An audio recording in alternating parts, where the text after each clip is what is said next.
So it's my last day in Kyoto, and I've managed to go to the wrong Arashiyama station. There's two Arashiyama stations, one on each side of the river, and I went to the wrong one. I want to be on the other side of the river. Why would you have two stations with the same name? That doesn't make any sense. Oh well. So hungover. Finding out I'm on the wrong side of the river is not making me happy. But I just went and bought a bunch of crap fried food. It's usually actually pretty good, like this 7-Eleven fried food, except this is mini stop, not 7-Eleven, my apologies. I'm hungover because I went out drinking last night, ended up hanging out with a bunch of like Japanese university students, and we stayed out till like 4 a.m. and went bowling and stuff, so yeah, I'm not feeling great.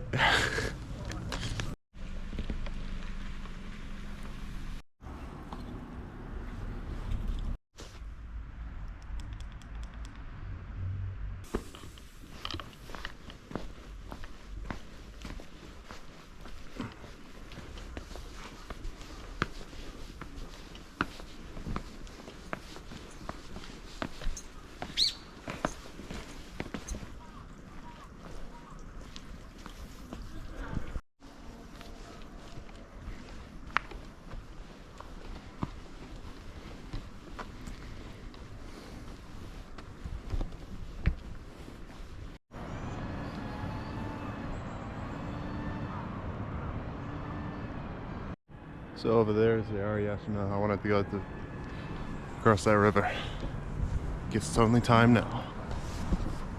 One thing I've noticed talking to a lot of Japanese people in like bars and such is a lot of them drink every day, and there's just alcohol everywhere. It's like you can't go to a restaurant without there being like beer on the menu, you know? Like I think I'd die in this country, man. It's just too easy to get like shit-faced wasted really cheap. I've been known to enjoy a drink like the same way like Snoop Dogg enjoys a smoke. You know, I enjoy a drink here and there. But every day, I think it'll just destroy your body. I don't know how they do it, man.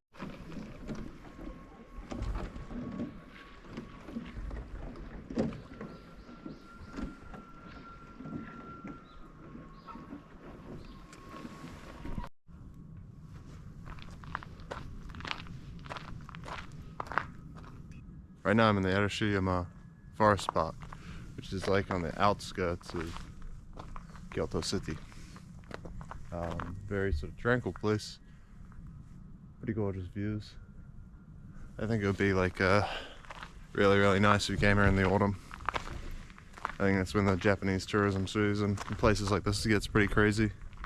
Yeah, especially the way the sun is hanging over the mountain like that. That's pretty neat. Very sort of tranquil vibe, interrupted by annoying vloggers. Right, well I made it to one of the observation points in the Arashiyama, I think that's how you say it, Arashiyama. One of the observation points of the Arashiyama Park. This is just like on the edge of Kyoto City. Yesterday I went up into the mountains on the other side, way over that way, and this time I'm on this side. It's cool, really beautiful. Not a lot else to say, except for the many languages, no smoking sign. You'll see that all across Japan as signs telling you the rules for all these various things in about 10 different languages, just because they have to deal with so many tourists that, like, obviously we're not going to understand all their like particular cultural proclivities, right? And so they're gonna have signs everywhere telling you like, don't do this here, don't do that there, sort of thing. So is what it is. But I don't know, I've managed to climb up a mountain again while quite hungover without any water, and this just seems to be a pattern that's like re-emerging in my life, where I'm halfway up a mountain, I'm like, fuck, I'm hungover. I haven't got any water. And it keeps happening to me. And I gotta say, it's not the sign of an intelligent man.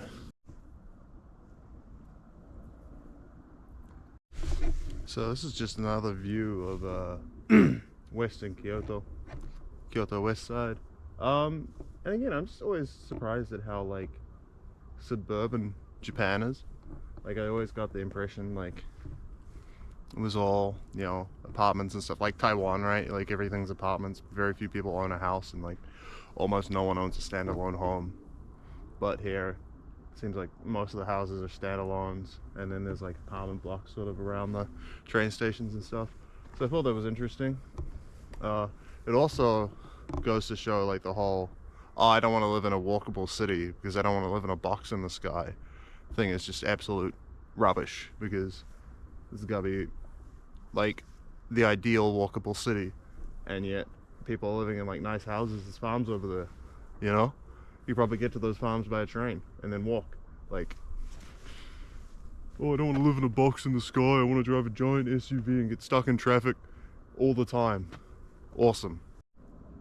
That fire down there, it doesn't look planned. Looks like someone's truck got caught on fire.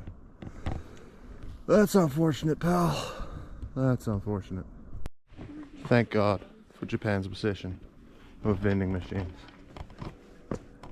I need some water so bad, bro.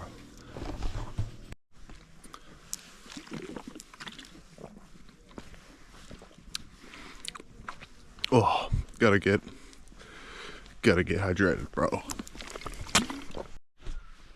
Across the road over there is a 17th century haiku master's former house. It's got a traditional thatched roof, you know, real old school style. Haiku master's house, thatched roof made of many twigs, a sight to behold.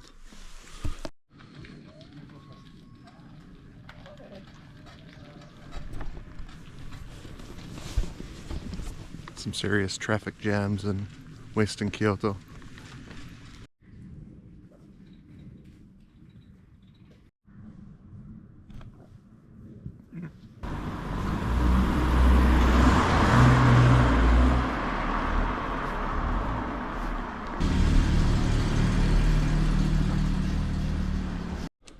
So I'm just walking along in the suburbs of Kyoto, on the western side of the city, and this is like a preserved street that's preserved for, like, you know, cool looking old building type thing.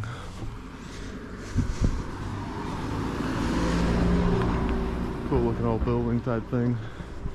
And yeah, not a lot to say. It's very tranquil, very nice, very quiet, like the rest of Japan.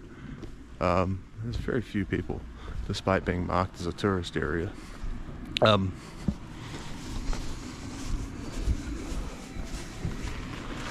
again, it's quite interesting to see the consistency in the Japanese architectural style, and just knowing that it's basically been that way since like the 9th century or the 8th century, I think it was.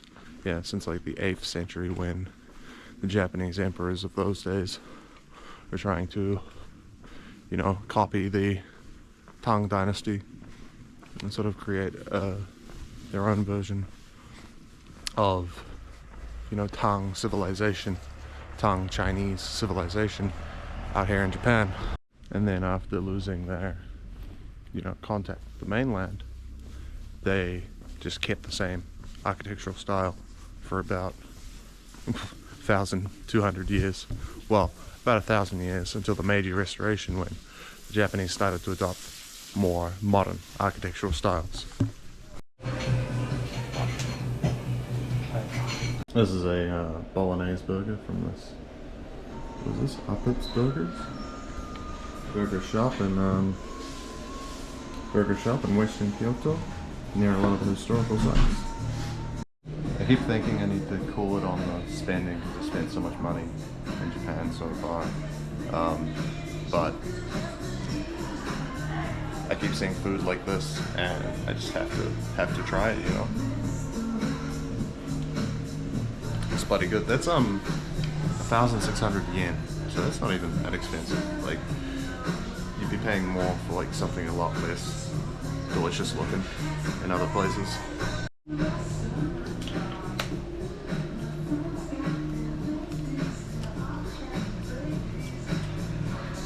It's insanely good. Delicious.